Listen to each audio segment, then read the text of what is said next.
अस्सलामुअलैकुम दोस्तों। Bangladesh cricket board और आईसीसी ऑफिशियल्स के दरमियान आज एक और बैठक हुई जिसमें बांग्लादेश क्रिकेट बोर्ड के डिफरेंट ऑफिशियल्स से एक डिजिटल आप ऑनलाइन मीटिंग कह सकते हैं कि वो हुई है, जूम वगैरह पे जिसे हम कहते हैं। और उसके बाद बांग्लादेश क्रिकेट बोर्ड ने एक प्रेस रिलीज जारी की है। आज की मीटिंग बहुत खास थी क्योंकि कल आसिफ नजरुल जो कि स्पोर्ट्स एडवाइजर हैं बांग्लादेश के, उन्होंने इल्जामात लगाए थे आईसीसी के ऊपर। इल्जामात कह लें या हकीकत कह लें, क्योंकि जो आईसीसी की इंडिपेंडेंट सिक्योरिटी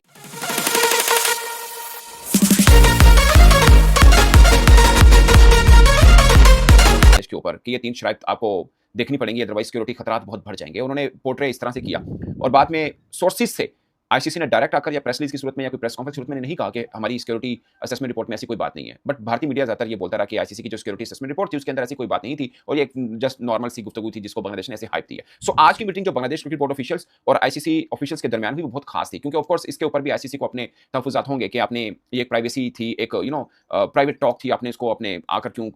मीडिया के सामने आकर बात करने की क्या जरूरत, जो भी चीजें होती हैं प्रोटोकॉल्स उसके ऊपर बात करनी होगी। मगर मेन मुद्दा ये था कि आईसीसी टी20 वर्ल्ड कप में अब ज्यादा वक्त बाकी नहीं रहा और ये ऊंट किस कर पर बैठेगा, क्योंकि अभी भी आईसीसी ने ऑफिशियल रिप्लाई बांग्लादेश को हां या ना की सूरत में नहीं किया। अगरचे आसिफ नजरुल ने जब कल प्रेस कॉन्फ्रेंस की थी तो उन्होंने इस चीज का एक बात की, उन्होंने बोला कि आईसीसी नहीं मान रहा कि बांग्लादेश के मैचेस भारत से बाहर कहीं पर हो, बट अभी भी ऑफिशियल रिस्पॉन्ड आईसीसी का आना बाकी है। ये बात बांग्लादेश क्रिकेट बोर्ड ने भी प्रेस रिलीज में कही, आसिफ नजरुल ने प्रेस रिलीज में कही, बांग्लादेश क्रिकेट बोर्ड ने और आसिफ नजरुल ने बात की थी प्रेस कॉन्फ्रेंस के अंदर। आज जो प्रेस रिलीज आई है बांग्लादेश क्रिकेट बोर्ड की, उसके ऊपर बजाहिर यही लगा कि सिचुएशन जो है वो जूं की तूं है, स्वाय इसके कि दोनों के बीच में एक और मीटिंग हुई है, कोई और अपडेट नहीं है। बांग्लादेश अपने मौके पर कायम रहा और आईसीसी ने बांग्लादेश को कहा कि आप कोई दरमियानी रास्ता निकालिए कि वर्ल्ड कप में आपकी पार्टिसिपेशन हो पाए और आप अपने मैचेस खेल पाएं। अब दरमियानी रास्ता कोई निकल नहीं पा रहा, क्योंकि आईसीसी ये नहीं चाह रहा कि बांग्लादेश अपने मैचेस भारत से बाहर खेले। इस बीच में आईसीसी ने बांग्लादेश को यह जरूर ऑफर किया है कि अगर आपको कोलकाता या मुंबई से कुछ प्रॉब्लम है तो हैदराबाद या केरला वगैरह में आपके मैचेस करवाए जा सकते हैं, वहां पे अमूमन इस तरह की मामले कम होते हैं, तो वहां पे हम आपके करवा देते हैं। लाइक जो एक होता है ना वेव उठती है,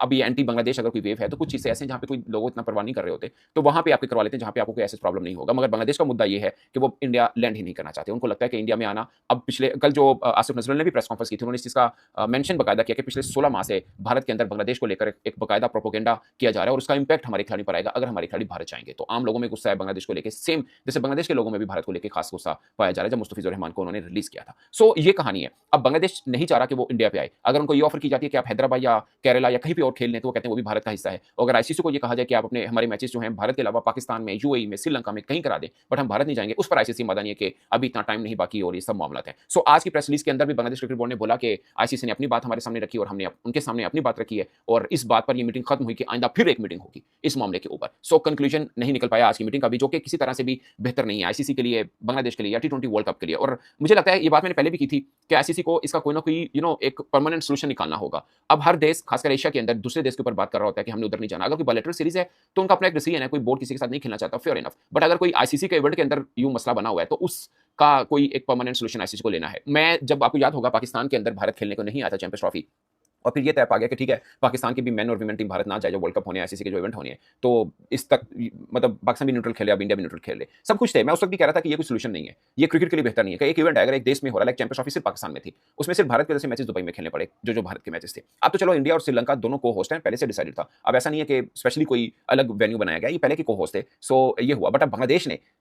जो कि ग्रुप उनका ऐसा है कि उनको इंडिया में मैचेस चारों के चारों खेलने थे, उन्होंने अब कह दिया कि वो भारत नहीं खेलेंगे। और एक बात मैंने पहले भी वीडियो में मेंशन की थी कि प्रोटोकॉल ये होता है कि जब भी आईसीसी शेड्यूल जारी करता है प्रेस रिलीज की सूरत में, मीडिया को बताता है, उससे पहले तमाम बोर्ड्स को वो भेजा जाता है। ये प्रोटोकॉल होता है आईसीसी का कि ये मैचेस यहाँ ये वो सब चीजें, एक ड्राफ्ट होता है जो तमाम बोर्ड्स को भेजा जाता है। ये ड्राफ्ट बांग्लादेश को भी भेजा गया, पाकिस्तान सबको भेजा गया, मगर बांग्लादेश ने उससे कोई इतराज नहीं उठाया था क्योंकि बांग्लादेश को उससे कोई खतरा लग भी नहीं रहा था, क्योंकि भारत और बांग्लादेश को लेकर इस कदर हालात खराब नहीं थे,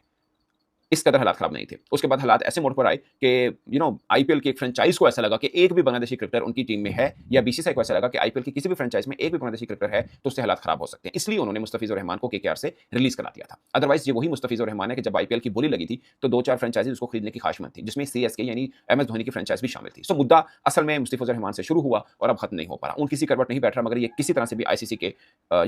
बेहतर नहीं है कि अभी तो जो उनकी प्राइवेट मतलब वो प्राइवेट टॉक जो पहले कभी कोई बोर्ड रिवील नहीं करता था या प्रेस कॉन्फ्रेंस में आकर नहीं बोलता था, वो बातें भी अब मीडिया में आना शुरू हो चुकी हैं, जो कि आईसीसी के लिए, उसके इमेज के लिए कहीं बेहतर नहीं है। पहले से ये इमेज मैं बोलूंगा कि डिस्टॉर्टेड था कि लोग समझते हैं कि आईसीसी जो है वो सिर्फ प्रोटेक्ट करता है बीसीसीआई को। अब तो जयशा साहब आईसीसी में बैठे हैं और उनके ऊपर शायद जिम्मेदारी ज्यादा बढ़ गई होगी कि आप इस इमेज को किसी तरह से, क्योंकि अगर वो आकर इन चीजों को थोड़ा सा न्यूट्रल तरीके से चलाएं तो ये इमेज थोड़ा बेहतर हो सकता है। ऑफकोर्स क्रिकेटिंग एस्पेक्ट में वो काम कर रहे होंगे, मगर इस एस्पेक्ट में कि आईसीसी का झुकाव बीसीसीआई की तरफ से उस पर कोई खास पेशरफ नहीं हो रही। और ये शायद एक एग्जांपल थी कि बांग्लादेश ने अगर कहा है कि वो भारत नहीं खेलना चाहते, मैं ये नहीं कह रहा कि आईसीसी के इवेंट में कोई भी बोर्ड उठ के कह दे कि हम वहां नहीं जाएंगे तो आईसीसी फिर उसकी बात मान के कहीं और कर दे, मैं ये नहीं